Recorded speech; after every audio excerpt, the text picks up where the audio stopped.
Hello student, compound ইন্টারেস্টের এই অঙ্কটা প্রত্যেক পরীক্ষায় বারবার আসে। দেখে নাও এটাকে কিভাবে 10 সেকেন্ডে করবে। দেখো কি বলেছে যে if A some of money compounded annually becomes 1.44 Times হয়ে যাচ্ছে 2 বছরে, 2 ইয়ার্সে। তাহলে আমি ধরে নেব যে প্রিন্সিপাল 1 আর হচ্ছে অ্যামাউন্ট 1.44, 2 বছরে হয়েছে, তাহলে √2। রুটের বাইরে এলে কত হবে? 1.2।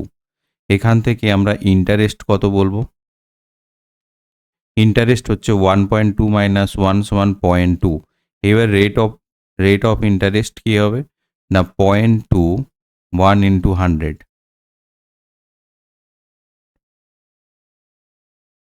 20%। এটা নেক্সট দেখো, what should be the rate of compound interest? Some 9 Times হয়েছে, তাহলে প্রিন্সিপাল কত 1, অ্যামাউন্ট হয়েছে 9, 2 ইয়ার্স, √2, তাহলে 1:3। ইন্টারেস্ট 3 মাইনাস 1 সমান 2। Rate of interest